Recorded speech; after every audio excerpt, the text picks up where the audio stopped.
Lil Brunson back at you with the back at you, and I am the best reporting on the Eagles. Listen, man, Merry Christmas to everybody, man. I hope you're enjoying time with your family. You know what I mean? I just wish the best for everybody. You know what I mean? It's good to set goals for yourself going into 2020. And you know, try to see what you could do to execute those goals, man. You know what I mean? I set goals for myself going into 2019, and I hit the mark on most of my goals. You know what I'm saying? I left a couple goals out there, but I'm still, you know what I mean? We're gonna get back to it. 2020 is gonna be a big year for everybody, man. I'm speaking it into existence, man. You know what I mean? Spend time with your family. Worry about the things that really matter to you, man. You know what I'm saying? Shout out to my mom, man, for the beanie, man. I know y'all saw the last community post, man. My mom laced me with the Eagles bag with the Eagles gear in it. Mom Dukes. But we got a lot of stuff to talk about. This video is going to touch on 3 different topics. The first one we're going to talk about is media manipulation. You know, it's been a phrase that I've been throwing out there for a while, even in the off season. I've been telling everybody that the media will have you think that it's a certain amount of teams that's just better than everybody every year. And you know, we're not going to go for that no more. You know what I mean? The Dallas Cowboys get so much press, they get so much coverage, and it's like a poison that's trickled down to now they really thought that Dak Prescott was better than Carson Wentz. You know what I mean? I got a problem with a lot of these analysts, man. It's a select group of analysts. Like everybody that's on that show with Whitlock, TJ Huzmanzada, the other dude, I don't even know his name. Just a bunch of guys. It's like a group. It's a group of, you know, African American analysts, man, that I think that, you know, their disdain for Carson Wentz for some reason got a little bit more to do than sports. You know what I mean? Can he play or can he not play? This is everybody's number one thing. Why they say Dak Prescott is better than Carson Wentz. The intangibles. What the hell does that mean? Somebody break down intangibles to me, man. For real, man. This is a sport that's won on a football field. What's the intangibles that Dak Prescott got that make him better than Carson Wentz? Smoldering intensity. Fuck, you think he The Rock? He could do the people's eyebrow and get people scared to come on the field. Dak Prescott ain't that, man. And they need to just keep it real, man. Whatever this hate is that they got for Carson Wentz, man, they need to just kill the hate, man, and just be realistic about it. Carson Wentz played 8 less games than Dak Prescott. Yet and still, Carson Wentz is only 2,000 passing yards below Dak Prescott. Carson Wentz 9 times out of 10 will be the first quarterback in Eagles history to throw for 4,000 passing yards in a season. Carson Wentz already is the franchise leader in touchdown passes in a season for the Philadelphia Eagles with 33 touchdowns. This is stuff Carson Wentz did within his first 4 years. You know what I'm saying? Everybody is saying stuff like this. Carson Wentz ain't worth the money. He ain't worth the money. Well, Carson Wentz's money didn't even hit yet, to my knowledge. Carson Wentz don't start getting paid that money until next season. You know what I'm saying? Carson Wentz is showing that they made a good decision by giving him the money. Meanwhile, Dak Prescott, 4 away games, lost to the Jets, lost to the Eagles, lost to the Patriots, lost to the Saints. You know what he got in common in all 4 of those games, I believe? Didn't throw a touchdown pass. Come on, man. Be real, man. Carson Wentz threw a touchdown pass every game. This is just the stuff that this is the stuff that just bothers me about the media and how they would try to manipulate us, man. They don't even have no real reasoning for saying why Dak Prescott is better than Carson Wentz. There's no reasoning behind it. It's just all hate. It's all hate, and it's all jumping on the bandwagon of being Cowboys fans. See, the Cowboys won in the 90s. We understand that. So all these guys who were young men in the 90s, they was on the bandwagon. They're Cowboys fans, probably. A lot of these analysts, I'm not knocking them for that decision, but, you know, the eye test show you that Dak Prescott better than Carson Wentz. Get out of here, man. Get out of here. Get out of here, man. Ronald Darby's on IR. Yes. Ronald Darby is on IR. I wish Ronald Darby a speedy recovery, but Ronald Darby honestly wasn't doing us no favors on the field when he was being active. Let's just call a spade there. He wasn't doing us no favors on the field. Like I said, I wish him a speedy recovery, and we're going to hold it down for all our guys that's on IR. That just adds to the list of people that's on IR. You know what I'm saying? I think the Eagles sign or activate Rodgers, whichever one it was, the tight end. That lets me know that Zach Ertz may be trying to sit this game out, so we can get him healthy for the playoff situation. I would have really liked Zach Ertz to play in this game because we need all hands on deck. But Deontay Burnett, I believe, from USC.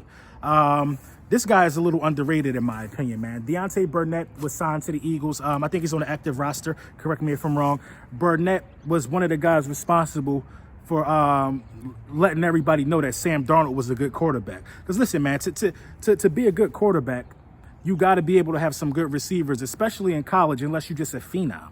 Like, I don't know if any of Carson Wentz's wide receivers from North Dakota State made it to the NFL or not. I'm not sure about that.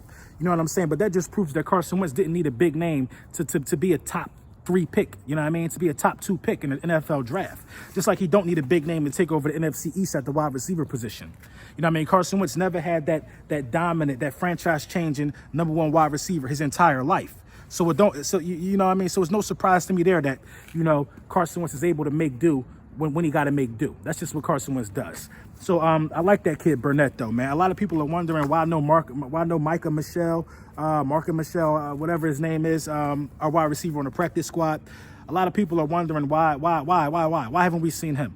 Well, maybe it's that the Philadelphia Eagles training staff, maybe they're getting better at evaluating talent at the wide receiver position. Maybe he don't got the things that the guys that are making that the Wards got. You see what I'm saying? Maybe he just don't have some of those skills.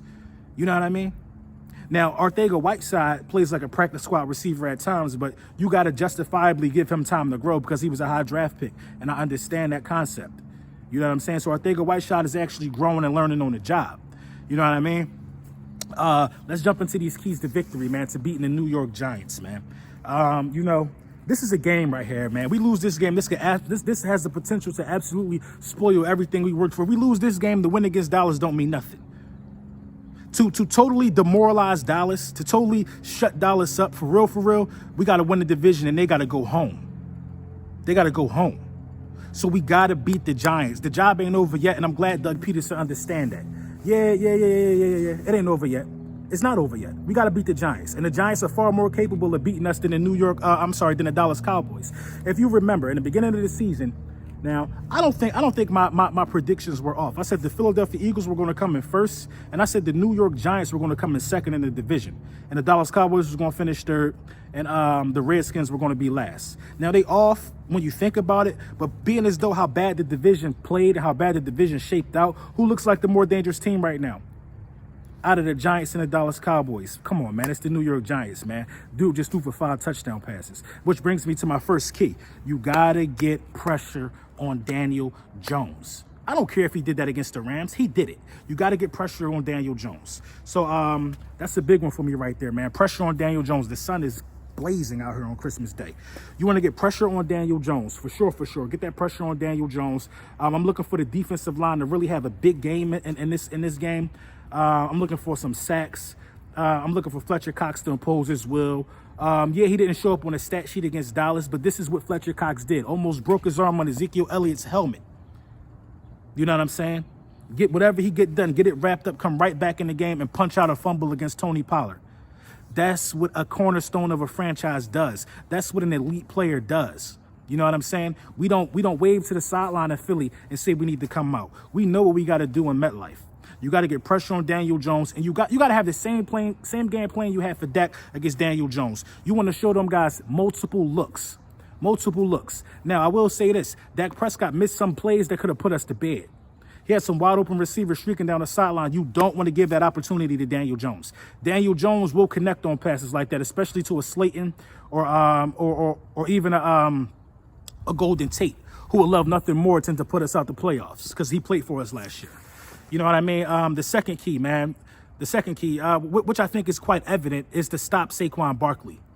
You know what I mean? This will be the second week we went against a mammoth running back. You know, we shut Zeke down. We shut Zeke and Dak down. We shut that whole offense down, if you've been hiding under a rock. So I don't think it's no problem for us to shut the New York Giants offense down, even though I think the New York Giants are far more deadly. You know what I mean? You want to turn the New York Giants into a passing team. You don't want to play a lot of cushy, soft zone. Dak Prescott missed his opportunities against us. You can't count on everybody to miss these opportunities. We got to play better defensively. Yeah, we held them to 9 points, but the Cowboys dropped a lot of passes. Let's be real. They dropped a lot of passes. A lot of passes were badly thrown by Dak Prescott. They didn't play well on offense. Now, we got to come in this with the mindset that, the Giants are going to play well on offense. I predict we get an interception or 2 in this game. But you got to they're going to play better than Dallas played. Dallas collapsed. They folded. That's what they do. The Giants are dangerous. They got nothing to play for. They out here just to spoil our party. You know what I'm saying? The last key is coaching, man. We got to be better in short yardage situations. So it looks like we're going to get Jordan Howard back. Hopefully we get Lane Johnson back. I don't know. I saw him in the boot sometime last week. We might be short Zach Ertz. You know what I mean? Hopefully Dallas Goedert is feeling okay. He took a nasty spill in that Dallas Cowboys game. At the end of the day, what's essential is when the things start turning around, look what start happening. What I've been asking for to happen. You know what I mean? I've been begging for us to roll Carson Wentz out of the pocket. That's what started to happen, and that's what start turning the season around ultimately. If we get back to those things, rolling Carson Wentz out of the pocket, we could kill New York with the screen. We could kill New York with the screen. We did it the first time, you know what I mean? It's nothing. We could kill them with the screen. They're going to put so much emphasis on stopping Miles Sanders. They got to. The league has to pay attention to Miles Sanders.